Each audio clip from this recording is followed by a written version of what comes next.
ಮೈಸೂರಿನ ಬನ್ನಿ ಮಂಟಪ ಕೈಗಾರಿಕಾ ಪ್ರದೇಶದಲ್ಲಿ ಬೀಡಿ ಸೇದಲು ಹಣ ಕೊಡ್ಲಿಲ್ಲ ಅನ್ನೋ ಕ್ಷುಲ್ಲಕ ಕಾರಣಕ್ಕೆ ಮೊಮ್ಮಗನೇ ತಾತನ ತಲೆ ಮೇಲೆ ಕಲ್ಲೆತ್ತು ಹಾಕಿ ಜೀವ ತೆಗೆದಿದ್ದಾನೆ.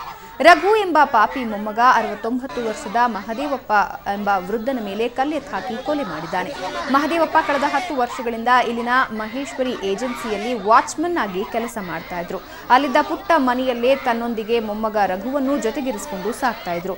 ಆರೋಪಿ ರಘು ಮಧ್ಯಾಹ್ನ ಬೀಡಿ ಸೇದೋದಕ್ಕೆ ತಾತನ ಬಳಿ ದುಡ್ಡು ಕೇಳಿದಾಗ ತಾತ ತನ್ನ ಬಳಿ ಹಣ ಇಲ್ಲ ಅಂತ ಜೇಬನ್ನ ಹುಡುಕಾಡಿದ್ದಾನೆ. ಇದರಿಂದ ಕೋಪಗೊಂಡ ರಘು ಅವರನ್ನ ಕೆಳಕ್ಕೆ ತಳ್ಳಿ ತಲೆ ಮೇಲೆ ಕಲ್ಲು ಹಾಕಿ ಕೊಲೆ ಮಾಡಿದ್ದಾನೆ. ಪತಿಯನ್ನ ಕಳೆದುಕೊಂಡ ಅಜ್ಜಿ ರೋಧಿಸ್ತಾ ಇದ್ದಾಳೆ. ಪಾಪಿ ರಘುನನ್ನ ಮಂಡಿ ಠಾಣೆ ಪೊಲೀಸರು ವಶಕ್ಕೆ ಪಡೆದುಕೊಂಡಿದ್ದಾರೆ.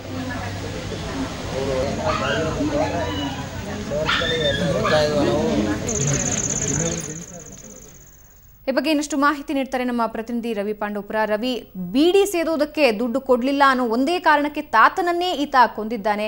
ಘಟನೆ ಯಾವಾಗ ನಡೀತು? ಜೊತೆಗೆ ಆತನ ಮನಸ್ಥಿತಿಯ ಬಗ್ಗೆ ಏನಾದರೂ ಮಾಹಿತಿಗಳು ಸಿಕ್ಕಿದೆಯಾ? ಆತ ಏನು ಓದ್ತಾ ಇದ್ದಾನೆ ಅಥವಾ ಏನು ಮಾಡ್ತಾ ಇದ್ದಾನೆ ಅನ್ನೋದ್ರ ಬಗ್ಗೆ?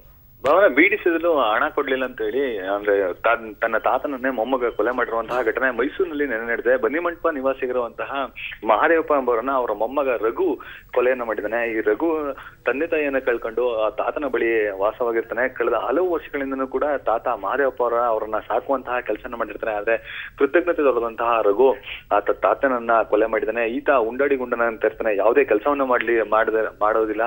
ಹಲವು ದುಶ್ಚಟಗಳಿಗೆ ಬಲಿಯಾದಂತಹ ಈತನನ್ನ ತಾತ ಆಗಿಂದಾಗೆ ಸಾಕುವಂತಹ ಕೆಲಸ ಮಾಡ್ತಿರ್ತಾನೆ. ಈ ತಾತನ ಬಳಿ ಈತ ಆಗಿಂದಾಗೆ ಹಣಕ್ಕಾಗಿ ಪೀಡಿಸುವಂತಹ ಕೆಲಸ ಮಾಡ್ತಿರ್ತಾನೆ. ನೆನ್ನೆ ಕೂಡ ಆತ ತಾನು ಬೀಡಿ ಸೇದ್ಬೇಕು, ಹಾಗಾಗಿ ಹಣವನ್ನ ಕೊಡು ಅಂತ ಹೇಳಿ ಆತ ಸಾಕಷ್ಟು ಪೀಡಿಸುವಂತಹ ಕೆಲಸ ಮಾಡ್ತಾನೆ. ಈ ಸಂದರ್ಭದಲ್ಲಿ ತಾತ ನಿರಾಕರಣೆಯನ್ನ ಮಾಡ್ತಾನೆ. ಹಾಗಾಗಿ ಅಲ್ಲೇ ಬಿದ್ದಂತಹ ಒಂದು ಸೈಜ್ಗಳನ್ನ ತೆಗೆದುಕೊಂಡು ಆ ತಾತನ ತಲೆ ಮೇಲೆ ಎತ್ತಾಕುವಂತಹ ಕೆಲಸನ ಮಾಡ್ತಾನೆ. ಈ ಸಂಬಂಧ ಬನ್ನಿಮಂಟಪ ಪೊಲೀಸರು ಅದನ್ನ ಬಂಧಿಸಿ ಈಗಾಗಲೇ ನ್ಯಾಯಾಂಗ ಬಂಧನಕ್ಕೆ ನೀಡಿದ್ದಾರೆ. ಭಾವನಾ, ಧನ್ಯವಾದ ರವಿ ನಿಮ್ಮೆಲ್ಲ ಮಾಹಿತಿಗೆ.